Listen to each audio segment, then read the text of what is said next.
Sanibonani Zinja. Le video ke eyosopolitiki Ozandla Mgodoyi bosopolitiki. Ake ngiqale lapha ya KwaZulu Natal. Lapha KwaZulu Natal ngifuna ukuqala kumkhonto wesizwe MKP. Baba uMsholozi, baba uJacob Zuma. Ngifuna ukuqale ngikuncome baba ukuthi cha indlela owenza ngayo izinto i-strategic inhle, iy'nqumo oyithathayo zi-correct so far, iy'nqumo nje oyithathayo zi-correct. Izinja oyixoshayo lapho ey'khundleni zeqembu lethu i-MK, uxosha yona impela iMgodoyi futhi uyixosha ngesikhathi esi-right. Kodwa manje ekuthatheni iy'nqumo kunento efunekayo, kufuneka lento ekuthiwa i-timing. Iy'nqumo zi-correct, abantu ey'thathwa ngabo ba-correct, kodwa i-timing, isikhathi ey'thathwa ngaso iyona-ke baba ekushayayo. Uyabona uma ukhuluma ngey'nqumo ey'nqala lokhu abathi ngesilungu very decisive decisions. Ngisho kahle, important decisions. Iy'nqumo ey'balulekile, iy'nqumo ezi-needed, essential. Uyayithatha baba uMsholozi, and sikuthandela nje lento yokuthi you are a decision maker. But into ekushayayo uMsholozi ushawa i-timing. Uyazi ukuthi khona into ebizwa nge-perseverance, ngesiZulu sithi ukubekezela. Kukho i-timing, kwi-timing khona lento ekuthiwa ukubekezela. Khona umuntu ekufanele ngabe wamxosha last year kodwa namanje awukakamxoshi ngenxa ye-timing. Mangikhuluma nge-timing ke ngikhuluma ngento enjalo. Khona umuntu ekufanele ngabe manje uyamehlisa esikhundleni kodwa awukakamehlisi ngenxa ye-timing.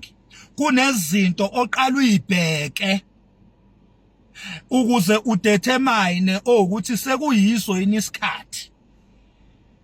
Ngoba kunesinqumo othola ukuthi asikho wrong, kodwa isikhathi osithathe ngaso usithathe ngesikhathi esi-wrong. Leyo nto iyenza ukuthi leso sinqumo kube ngathi si-wrong altogether. Ngoba isinqumo uma usithatha kumele u-understand ukuthi ikuphi la sizo-affecta khona, ikuphi la sizothinta khona, and sizo-affecta kangakanani. Uma ngabe uthayima in decision making, where ubheke izimo enjengalezo ukuthi for me to take this decision, ikuphi la kuzo-affecteka khona and azoba mangakanani ama-affections.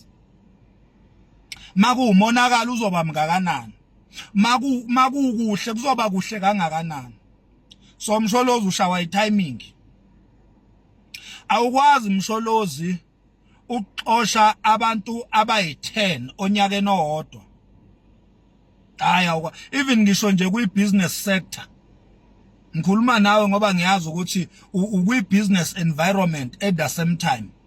Kwi-business sector nje awukwazi ukuxosha abasebenzi aba more than certain number in a short period of time, ngoba lonto i-affecta i-means of production, i-affecta ukuhamba kahle kwebusiness.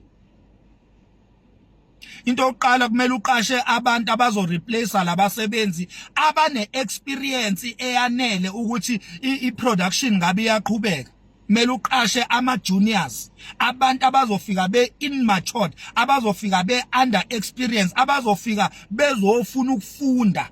Bazofundiswa ubani ngoba wena ubaxoshile abantu abane-experience ebebezofundisa lapha yakwa timing. Uyafunda nokuthi uqashe before uxoshe. Lo muntu omqashayo akawazi umsebenzi. Lo muntu ofuna ukumxosha uyena owazi umsebenzi. Lo muntu ofuna ukumxosha qala umenza abe uthisha walo muntu ozomreplace before umxoshe lo a-replace umuntu amfundisile.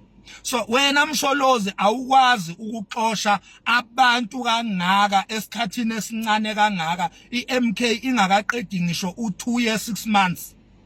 ayikaqedi ngisho 2 years kodwa sekunabantu inamba yabo seyifika manje iyaya nje ko 100 abangasekho sebexo asisho ukuthi ba wrong laba asisho ukuthi bengafanele ubaxoshe sithi i-timing isikhathi obaxosha ngaso siyayi affecta i-party indlela isikhathi obaxosha ngaso Msholozi siyawu affect umkhonto wesizwe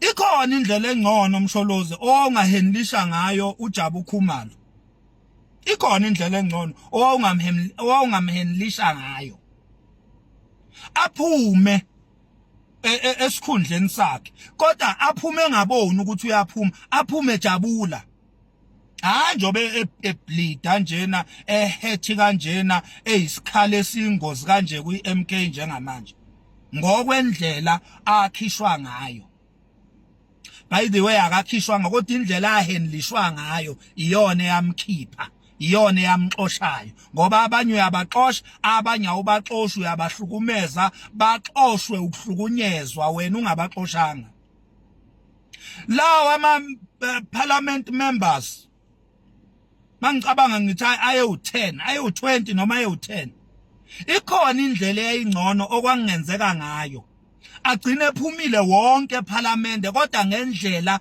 ene timing phakathi eyayingeke affecte iqembu kangaka phela asona ingane as much as suthanda umkhonto wesizwe kodwa siyabona ukuthi uyalimala asidlule kumkhonto wesizwe Msholozi lungisa lento ye wisdom lento ye timing inqumo zi right zi correct kodwa I timing indlela ezithathwa ngayo nesikhathi ezithathwa ngaso I wrong altogether singomakhanya asincethezi thina iqiniso limnjengoba linjalo nje ake size kwi-ANC ANC wawungcono ke wena gogo wawungcono kabi usayi-ANC nje eyimele ngoba sasazi ukuthi into ebheda yi-ANC uma kukuhle sasazi ukuthi lobuhle benziwe yi-ANC uma kubheda sasazi ukuthi lokubheda kwenziwe yi-ANC uyabona lamasimba ekuthiwa i-GNU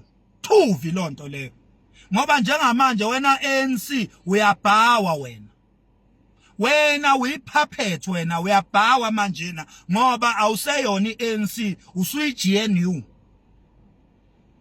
uyabona lapha emkhanya kude ikhona le meya ubani manje le meya umdaka uyabona ubaba umdaka lapha emkhanya kude le ndoda iyasebenza le ndoda iyona ndoda imeya yokuqala emkhanya kude esayibona isebenza iyona imeya nje yokuqala esayibona isebenza emkhanya kude ngaphansi kweANC mhlawumbe isibongo sami mhlawumbe ngiyasiphambanisa kancane kodwa ubaba umdaka leya meya leyana uyena umuntu ngempela osebenza ngempela ke lapha emkhanya kude ANC sithi thina ikhona into engcono osengayenza hayi lamasimbo yiwo hayi lamasimbo yiwo ikhona into engcono ANC osengayenza awamasimba njengamanje uthuvi nje ANC njoba wathatha wayifaka wazithi nchi kwi-DA wathi wena usuyi-GNU wamasimba nje awenza ilutho uyasidakelwa asazi manje ukuthi ubani siblame abani sijabulela abani sincoma abani ngoba useyona iANC usuyi-GNU umsunu nje asidlule ku get indaba yakho wena nkatha useless kahle wena nkatha asikufuni ke nje si South Africa nje sonke futhi singamazulu ake ngibe specific wena nkatha IFP singamazulu asikufuni wena asikufuni wena uyasidakelwa uyipuppet ya Oppenheimers wena uyipuppet ya Oppenheimers wena IFP wena uyipuppet ka Oppenheimers uliqembu lika Oppenheimer wena IFP uOppenheimer lo aboleka uma ngosuthu imali zokwakha ima ngosuthu university Oppenheimer bonke labelungu laba abafanda ilokhuzi IFP kusukela iqala kuze kube namhlanje wena IFP uyisitha somuntu omnyama eSouth Africa kade zinja niyadakwa